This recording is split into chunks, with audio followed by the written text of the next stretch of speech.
Good evening. Let's start with some boxing tonight. Our amateur boxers show Saturday night that they are primed and ready for international competition. When the bell rung at the Dalmain Ebanks Boxing Gym, our young boxers put what they have been learning into practice.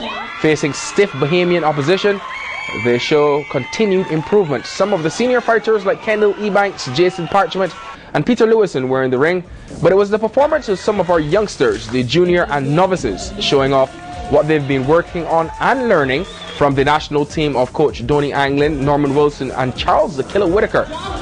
Charles was watching from the corner on Saturday night, helping our youngsters get better. The after-school boxing program is putting out several of these young fighters for these shows, helping to keep more than 70 youngsters out of trouble and learning the sweet science. And Honourable Minister of Sports Mark Scotland and the Education Minister, the Honourable Winston Chung, were both pleased with what they saw. Not just the numbers involved, but the impact the boxing program is having on the community. Boxing is one of the most grassroots sports you can get, and so just increasing numbers, get the kids in here, even if they're not making the fights here tonight, but just getting involved. When I hear the numbers again, 6 to 7 children here in the afternoon boxing, that's what it's all about. That's why we're supporting it.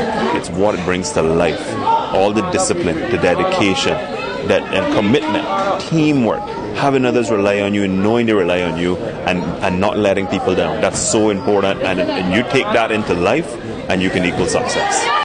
Strong words there from the minister. Some of the boxers were using Saturday's cards to qualify for the Pan American Games later on this year. So look out for our boxers. They're doing quite well. Also endorsing a grassroots program is football coach Winston Chung. Coach Chung has praised the move by the Cayman Football Association to launch their grassroots program recently, which is aimed at developing players from 4 years old. He strongly believes if done right, the program will produce world-class players to represent Cayman internationally. This is where it's at, and if we really harness this, we could compete with anybody anywhere at these age groups, and we have some fantastic young players in this country.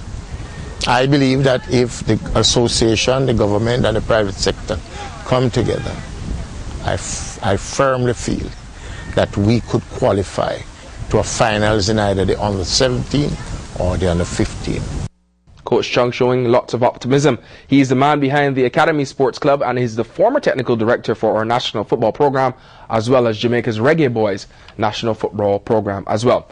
Moving on to some women's cricket. Motown get their groove rolling last Sunday when they beat the Panthers in the Women's Cricket League. Playing on the Sir John A. Cumber Schoolfield in West Bay, the Motown team batting here, they scored 170 for 8, led by 47 from Paulette Robinson. Despite 66 from the evergreen Molly Ann Moore, the Panthers fall 27 runs short. Robinson also stars with the ball, grabbing 3 wickets. Some exciting action there for women's cricket. The ladies know surely what they're doing.